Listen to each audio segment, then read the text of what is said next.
lot of risk taking in being an entrepreneur. There are also advantages of being an entrepreneur, right? So let's look at these advantages. When you are an entrepreneur, you are your own boss and you're not answerable to anyone but yourself because you own the enterprise. Whereas when you are an entrepreneur, you'll be answerable to your employer, right? And then number two, there's an entrepreneur is his or her own boss, like I've said, therefore much more secure than an entrepreneur.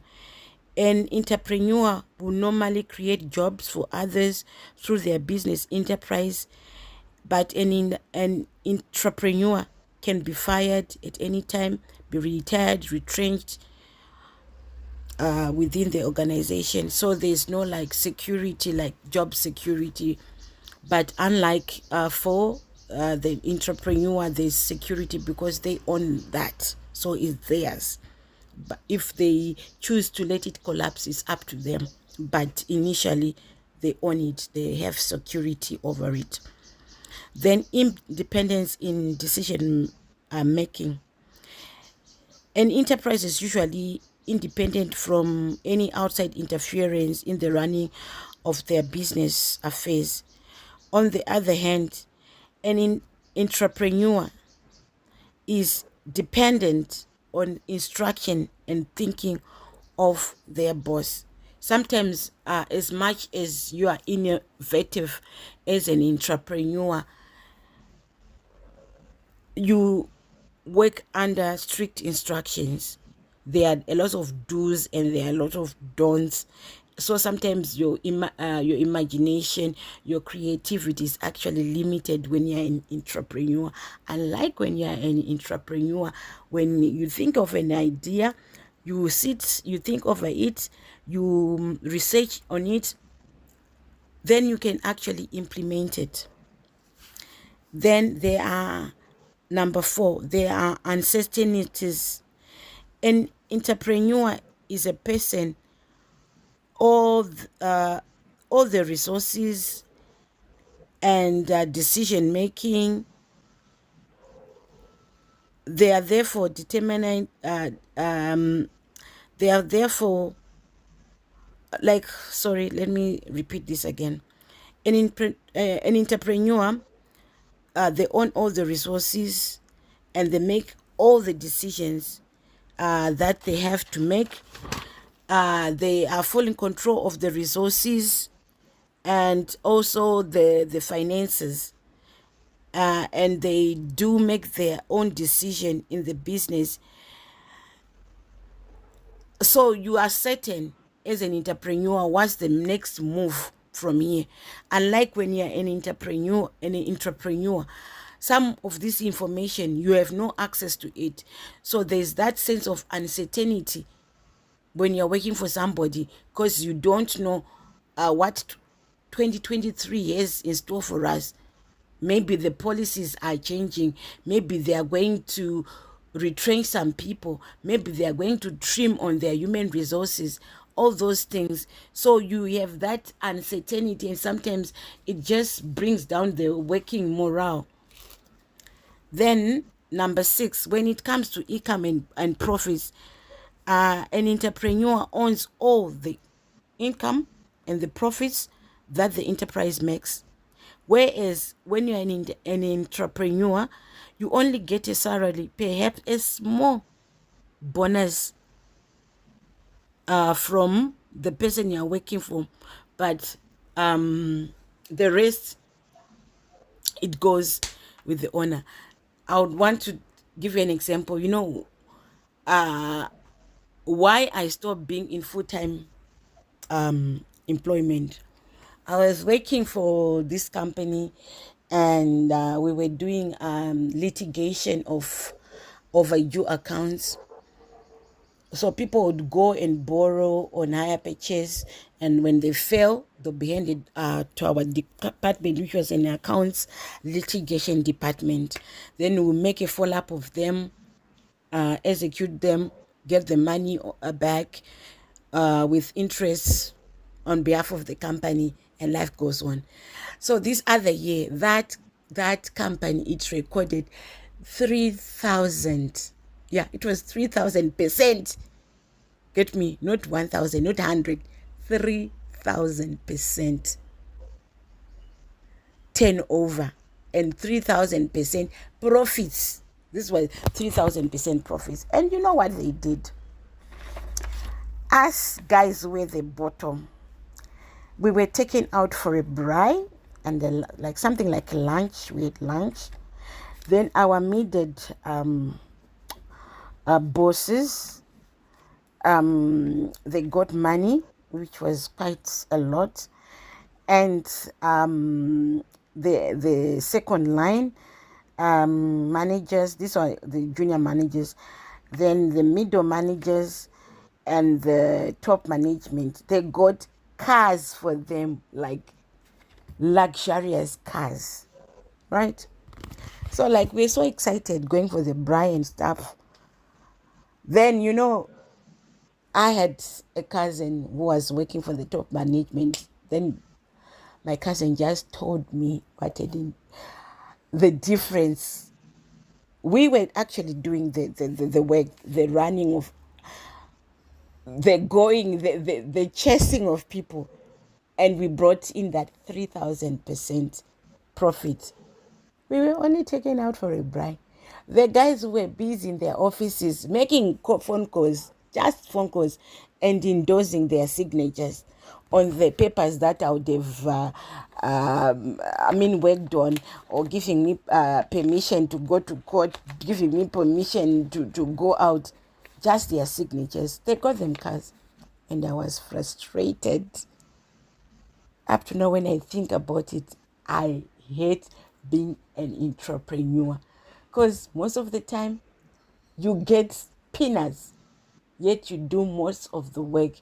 That's how I ended up going into full-time uh, entrepreneur, and now I'm part-time entrepreneur, because I really feel I don't want to be exploited by anybody.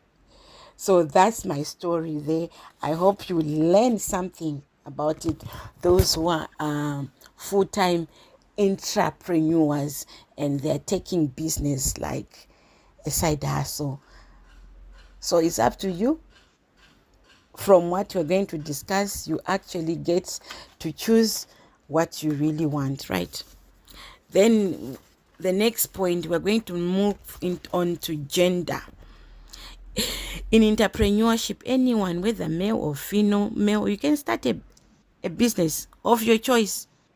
Whereas in employment, certain roles or position, they are specifically designed for specific genders. Though these days there is no such, but trust me, they are still like, they say that, but when you get maybe a certain role as a woman, it can be really, it can really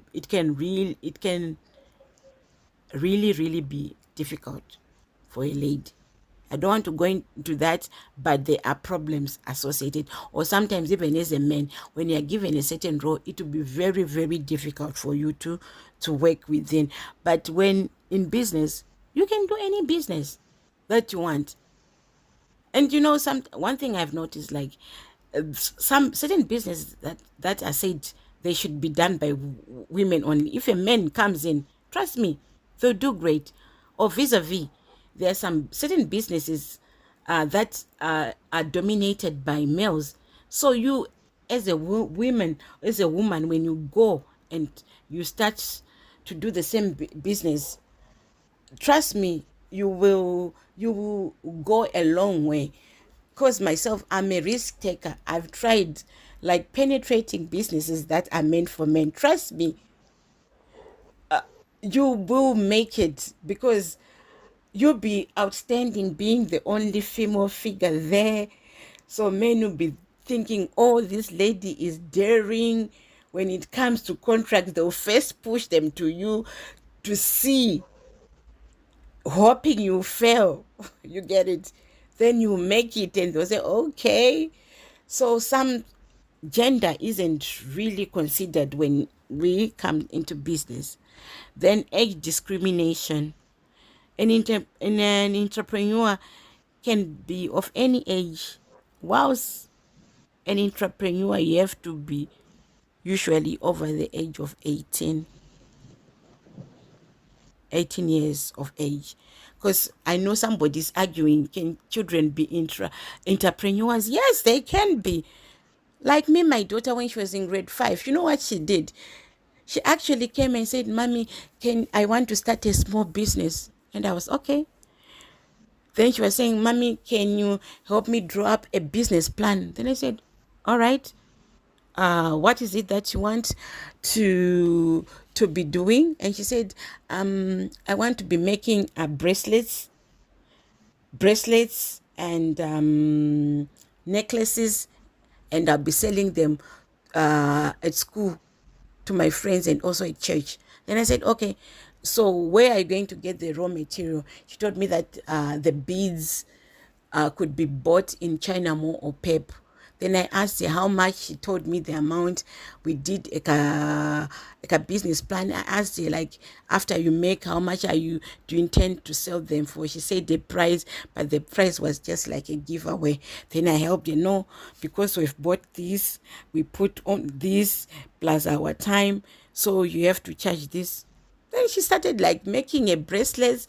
During her spare time, she'll make it my bracelets, design them, and then after that, she'll take them to school, sell them. And I was telling her, my daughter, when you are selling this, never ever sell these things on credit. So should sell her things on cash, and then at one point she started actually selling them on, like, you could give her like half, then she'll give you, and then after some time you pay. So entrepreneurship, it starts. Being an entrepreneur, you can be of any age, right? You can even see like some other kids. Like I think I come from a family where we like being entrepreneurs. I've got my brother's child. She was actually selling ice cool. I don't know the name, as ice cool or cool marks, something like that. She was making, like, she was selling until the mother had to get the same machine she started making, and then the daughter will be selling to the friends. So entrepreneurship has no age discrimination, unlike entrepreneurship, or where you're supposed to be employed, because usually they want people who are above the age of 18 years, right? So these are the difference that actually differentiate an entrepreneur. And we also looked at the characteristics of an entrepreneur that makes them different from an entrepreneur, right? So so in summary, we can say, as we talked earlier, the term entrepreneur can all be defined as an art of creating or developing a business through innovation, creativity, progressive imagination, and risk taking. The keyword in this definition is skill, right? Take note. Developing innovative creativity, progressive imagination, and risk taking initiation. So the above keywords in the definition of the word entrepreneurship defines the fundamental characteristics of components of an entrepreneur. From the keywords, it is very clear that the concept of entrepreneur calls for the ability and desire to discover new things, the skill or being high, resourceful, the desire to constantly want to make improvements, and having an artistic mind, and always attempting to craft strategies for success. So in entrepreneurship, it all focuses about development, being innovative, creativity, creative imagination, and having the ability to take calculated risk. Right. So now we move on. Now we have understood the concept of entrepreneurship, an entrepreneur, the advantages. So now let's move to the developing of entrepreneurship competencies and attitudes, right?